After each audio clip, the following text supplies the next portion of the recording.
Qala mu'allif rahimahullah ta'ala wa nafa'ana Allah bihi wa bi ulumi fid dharain amin. Faslun wal istinja, wadapun istinja cepok itu wajibun, hukumnya wajib. Minal boli, daripada satu air kencing, wal ghaiti dua, yaitu BAB.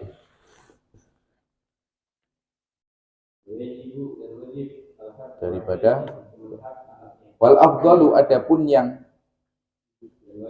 paling utama, lebih afdal itu ayastanjia, seorang istinja bil ahjari, dengan batu. Summa yudbi'aha, kemudian mengikutkan batu bil ma'i, dengan air. Dengan batu dulu baru dengan air. Wa yajuzu, dan boleh, ayak tasiro alal ma', hanya memakai air. Jadi boleh istinja hanya memakai air. Au ala salasati ahjarin, atau hanya memakai 3 batu. Atau hanya memakai 3 batu. Yunaki atau yungki, yang membersihkan siapa mustanji, orang istinja, bihina, dengan 3 batu tersebut, al mahala, akan tempat keluarnya najis tadi. Al mahala, akan tempat keluarnya najis. Fa'in aroda, maka jikalau dia menginginkan al-iktisoro, ya, ala ahadihima, hanya ingin melakukan dengan salah satu dari keduanya, mau pakai air saja atau batu saja, fal ma'u, maka air itu lebih utama kalau pilihannya batu atau air. Wa yajtanibu, dan menjauhi siapa orang yang sedang buang hajat atau yang lagi 1-2, istiqbalal kiblati, akan menghadap kiblat. Wastidbaroha, dan membelakangi kiblat. Fisohroi, ketika berada di tanah lapang. Fisohroi, ketika berada di tanah lapang. Wa yajtanibu, dan dia menjauhi al-baula wal ghaid, ya, buang air kecil dan besar, fil ma'i, di air, ar-raqidi, yang tenang, bukan air mengalir.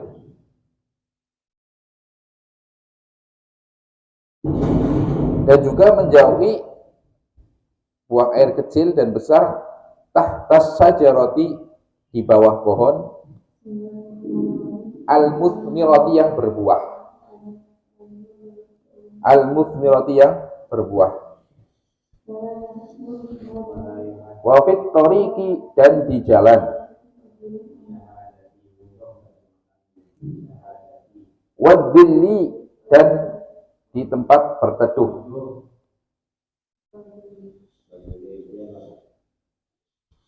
Wa thubbi, dan di lubang. Lubang di sini lubang binatang, bukan lubang yang ada di WC. Wala yatakallamu, dan tidak berbicara al-bauli wal ghaid, ketika sedang buang air kecil dan besar. Wala yastaqbilu, dan tidak menghadap asyamsa, matahari, wal qamar, dan juga tidak menghadap bulan. Wala yastadbiruhuma, dan juga tidak membelakangi matahari dan bulan.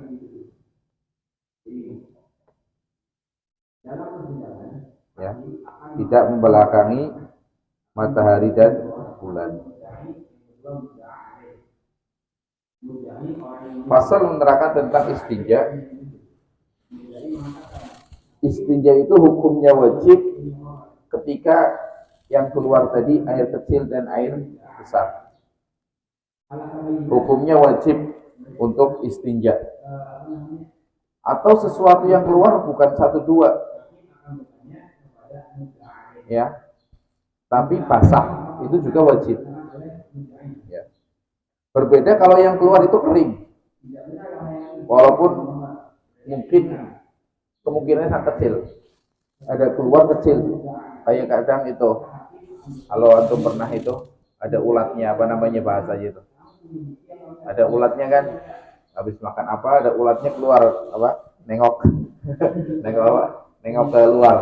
Kalau kering itu nggak wajib, sunnah saja, ya, hukumnya sunnah. Atau ente habis makan apa kemudian keluar masih bentuknya begitu dan kering, umpamanya habis makan apa namanya buah-buahan kemudian keluar bijinya dan kering, itu sunnah. Tapi ya mungkin tadi gambarnya apa namanya kemungkinannya kecil sekali, kering. Kalau kering kan keluarnya gimana maksudnya kan.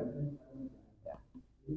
Hukum istinja bisa makruh kalau yang keluar angin, ente kentut istinja hukumnya makruh, ya, makruh.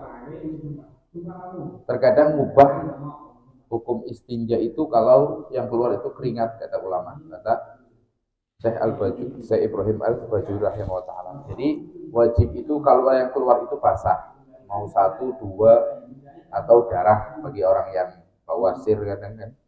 Nah, pokoknya kalau sesuatu yang basah wajib harus dicekokin. Kemudian sunnah kalau sesuatunya kering, walaupun tadi kemungkinannya itu kecil sekali. Kemudian hukumnya makruh istinja kalau yang keluar itu angin, keluar angin istinja makruh. Ya hukumnya mubah kalau yang keluar itu adalah apa namanya keringatnya sendiri. Nah, kemudian beliau menerangkan tata cara istinja yang lebih utama gimana. Cara yang paling afdal utama adalah istinja dengan batu dulu kemudian air. Jadi dengan 2. Ya, atau selain batu itu perkara benda yang padat, bukan benda cair dan bendanya bukan najis. Zaman sekarang tisu, ya kan ada tisu-tisu. Jadi kalau mau pakai cara yang paling utama ketika istinja adalah pakai tisu dulu kemudian baru air. Itu paling utama. Ya. Boleh pakai air saja, boleh pakai apa namanya batu saja. Kemudian tingkatan kedua pakai air saja.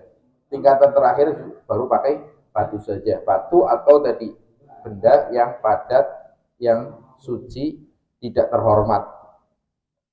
Nggak boleh pakai kertas-kertas kitab atau pakai makanan, nggak boleh karena terhormat. Ya. Nah, tapi ketika mau istinja dengan batu ada syaratnya tadi. Ala salasati ahjarin. Syarat pertama harus dengan 3 batu. Kata ulama 3 batu atau 3 usapan, yang penting 3. Kalau seandainya batunya besar, kemudian satu pakai pojok, bagian pojok sini, satunya pojok sini, satunya pojok sini, boleh. Yang penting 3, nggak boleh kurang. Ya, nggak boleh kurang. Kalau pakai batu tisu itu harus 3 minimal. Dan juga syarat kedua, 3 tersebut yunaki bihinal mahal, tempatnya udah bersih. Kalau 3 masih ada, ya berarti belum cukup. Ya, syarat kedua harus 3 itu bersih, sudah nggak ada lagi ainnya, benda najisnya nggak ada. Kalau bau ya, kalau pakai tisu kemungkinan nggak hilang kan baunya. Tapi kalau yang penting bendanya, bentuknya itu udah hilang. Ya, di sini mu'alif apa namanya menyebutkan syarat istinja dengan batu atau benda-benda padat yang lain. Di sini hanya 2. Yang pertama harus minimal 3 batu. Yang kedua harus membersihkan tempatnya. Di kitab-kitab lain banyak menyebutkan salah satu yang lain, diantaranya adalah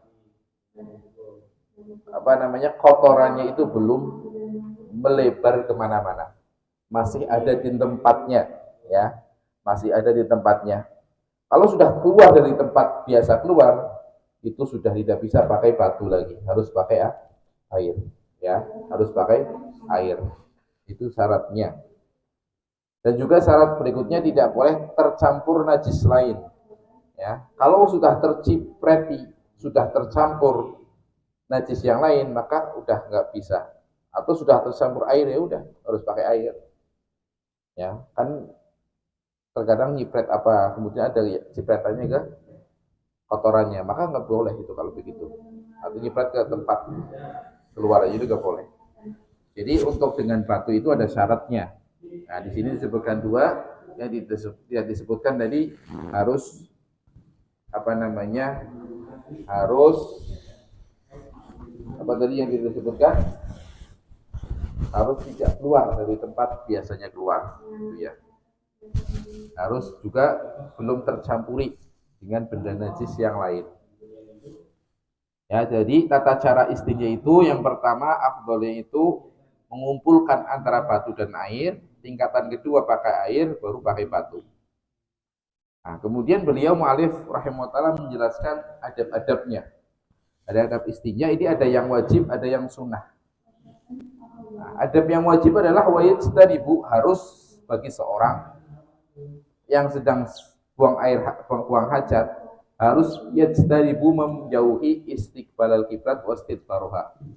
Wajib tidak boleh menghadap kiblat atau membelangi kiblat. Bisohro, tapi kalau satu duanya, kalau buang air kecil besarnya di tempat yang lapang, jadi di alun-alun atau di tempat futsal, nah itu maka ente tidak boleh menghadap atau membelangi kiblat. Ya. Adapun di tempat yang terbiasa digunakan untuk satu dua untuk buang air kecil besar seperti di WC itu tidak sampai haram. Bagusnya tidak menghadap kiblat. Nah, tapi tidak haram. Yang haram itu kalau di tanah lapang. Jadi di sini kemudian menghadap atau tidak di tanah lapang. Ada pembatasnya, tapi pembatasnya melebihi ukuran yang di melebihi 3 birok. Ya, ulama katakan harus 3 birok. Kalau kalau lebih dari 3 birok berarti kalau kita mau ikut pendapat yang satu biroknya itu 50 cm, berarti 3 birok 1,5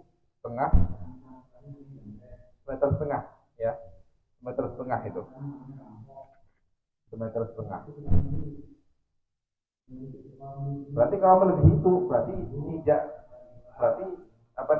seperti kita di tanah lapang. Ini kita di sini nih, ya. Itu kan ada pembatasnya antara kita dan kiblat, tapi melebihi 3 ziro berarti haram. Ya. Pembatas disebut pembatas yang membatasi kita dan arah kiblat harus kurang dari 3 ziro. 3 ziro tadi 1,5 meter. Ya. Ya, kalau kita di sini ada kiblat haram, walaupun ada tembok di sana tapi sudah melebihi 3 ziro, gitu ya, melebihi 120 cm. Ya, paham? Ya. Ya, wajib tidak harus menjauhi dari menghadap atau membelah kiblat kalau di tanah lapang. Wa yastanibu al-bal wa wa'id fil ma'iraqit, ini sunnah saja. Sunnah menjauhi buang air kecil dan besar di air yang menggenang. Ini kalau milik kita. Kalau milik orang lain, ulama katakan haram, kan jadi najis. Apalagi sedikit, kata Imam Nawawi rahimahullah taala, dia berpendapat kalau airnya itu sedikit haram. Kenapa haram? Karena menjadikan air tersebut tidak bisa digunakan lagi, jadi mubazir. Ya, ente buang air kecil di kamar mandi ente, ya, kan jadi mubazir. Ya. Jadi dari situ kata Imam Nawawi rahimahullah itu hukumnya haram kalau airnya sedikit itu. Wa tahta sajulatil musmirah, ya. Bagusnya adabnya ini enggak boleh satu dua buang air kecil besar di bawah pohon yang berbuah. Ya, ini sunnah.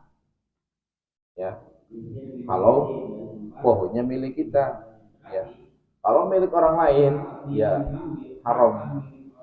masa satu dua di kebunnya orang lain, ya kan itu haram. Kecuali dapat izin atau memang disediakan itu ya tadi. Wafitorik di jalan, wazil tempat bernaung, tempat-tempat yang di situ banyak orang untuk bernaung.